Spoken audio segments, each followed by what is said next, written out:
Our next speaker is Archana Soring. Archana is the member of United Nations Youth Advisory Group on Climate Change established by the Secretary General of United Nations as part of United Nations Youth Strategy.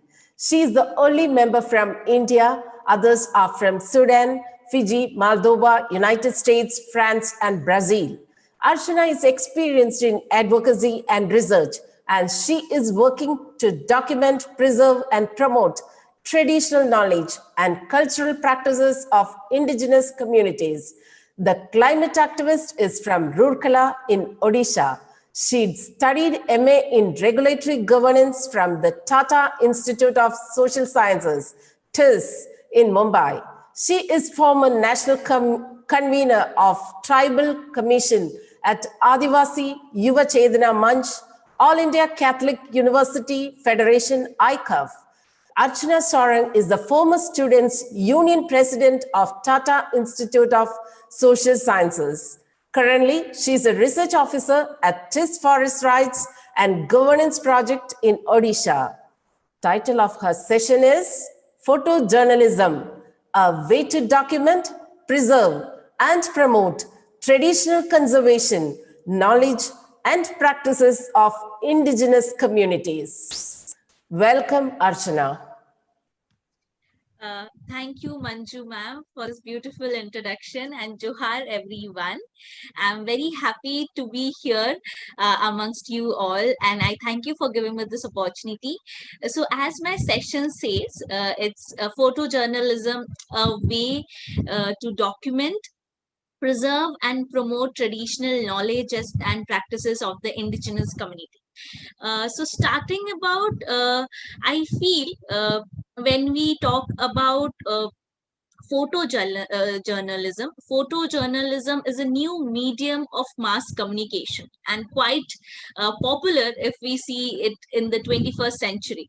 It is very interesting to understand and explore the dimension which photojournalism has. And if you understand photojournalism, I think it is to understand photography and photos in a amazing method wherein the physical realm is brought into the digital and virtual domain. So thus, if we see the photojournalism has different capabilities and has capabilities to tell stories through photos. So talking about, to start with, if I talk about mass communication as a large, so in the indigenous communities, the concept of mass communication has always been there throughout the ages and years.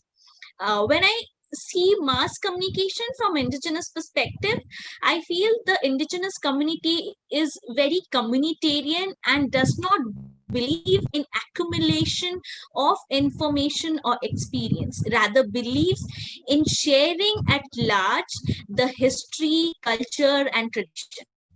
So the few ways of mass communication in the tribal communities which has been there through years is through the way of oral history, through songs, through dance, and through folklores.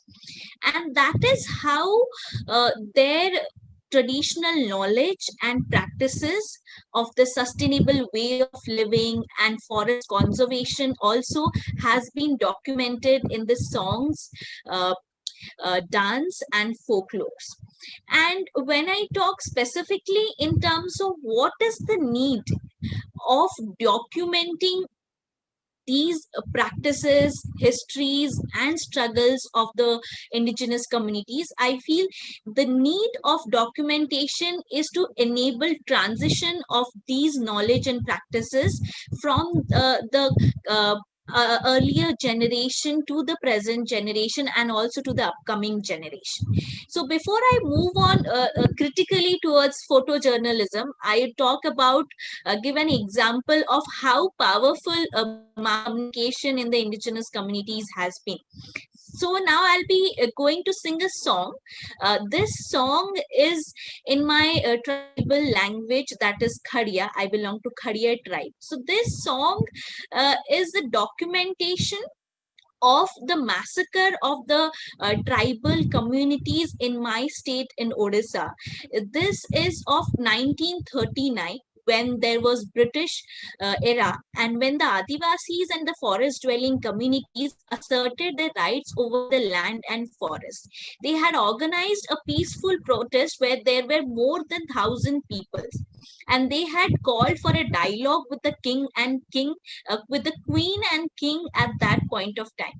But the king and the queen came, but they cheated on the tribal communities, and they brought a large number of soldiers and massacred them. So the song goes this way: Amko simko podate adibasi doklo no dokoki. Amko simko podate adibasi doklo no dokoki. Raja Rani दिल की माँ, जोड़ा पलटन ओलो माँ, रिया पारे जाते तारो माँ.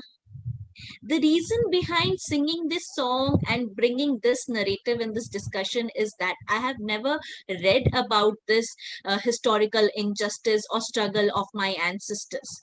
Never in my textbooks have I come across about it. How did I know about this struggle and battle and massacre and this historical injustice? I got to know from my grandparents, from my uncle and aunts, because these were the songs which they sing in all the ceremonies of the indigenous communities. And because now I know our language of the tribal communities, I'm able to understand this. And now that I have learned this and I'm documenting it in a visual way, or in terms of audio, in terms of video, we are creating an evidence for the upcoming generation. Because if we don't document it, the upcoming generation will not be aware of the struggles of our indigenous communities and how historical injustice have been done. So now when we talk about photojournalism in specific, photojournalism is the new tool which is currently most prevalent in the 21st century.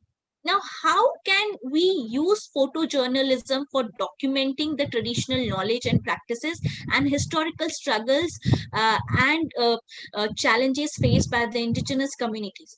One example I feel, I think everyone reads about, there has been land grabbing, displacement, and establishment of extractive developmental projects in the indigenous communities area. And there has been also, if we see internationally and through UN, recognize that the indigenous communities have been protecting the forest, and if we see 80% of the biodiversity are protected by the indigenous communities. So two photos, one photos where the community members are protecting it, where they are going for patrolling the forest, and another photo where there is establishment of extractive developmental projects and the emission caused by it and the felling caused by it, says a volumes of words, or says a very deeper meaning. Only these two images, one image is prior to the extractive development and one image is post extractive development. So I feel now, at the time when everyone is very busy, people are very busy even to see 1 minute video or see 30 seconds video, that time the role of photojournalism, I feel, is very important, because through photos we can give an information or disseminate knowledge in just a glimpse, as I said about these two photos. Moving on to the traditional conservational knowledge and practices. So if we take plastic pollution, the indigenous communities have alternatives to plastic pollutions. They are making leaf plates through sal leaf, siali leaves, through banana leaves, which again, those leaf plates are alternative to plastic.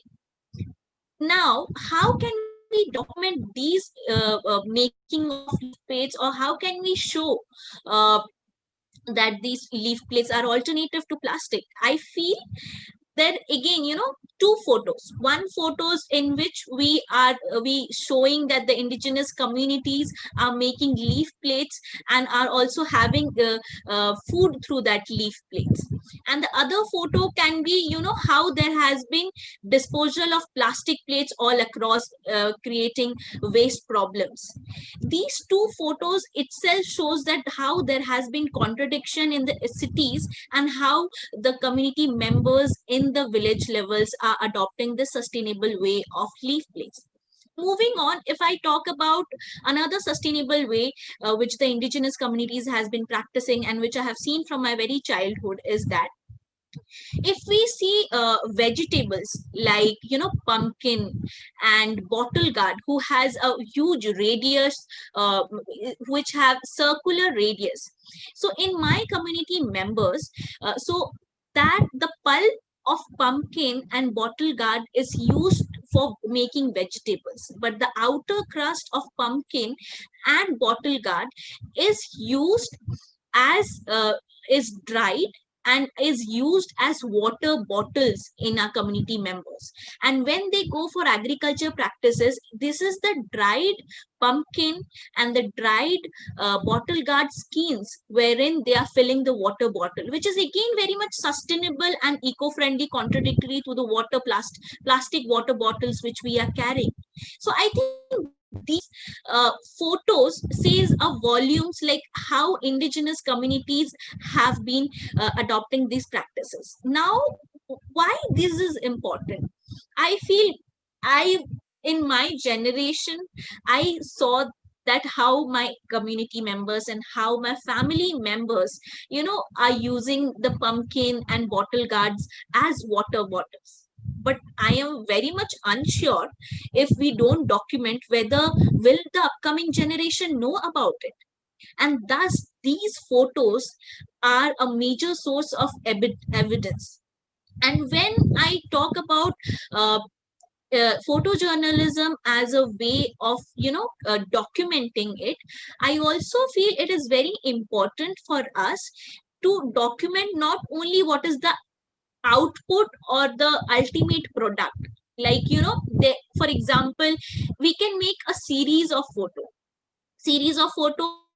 First photo is of the pumpkin, second photo how the pulp is used for making vegetables, third photo how the pumpkin's skin is dried up, and fourth photo is how water is filled in that pumpkin and it is used.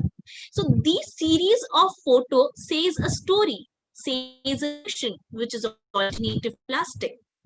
Moving ahead, my grandmother and indigenous community members also make carpets out of the date leaves. Now the thing is, do we youth, even the indigenous youth, given the glimpse of imposition of globalization and modernization, because there has been a cultural loss because of imposition and modernization, I feel it is very important that we indigenous youth also adopt these practices and also know more about it, and therein I feel photojournalism comes more in play.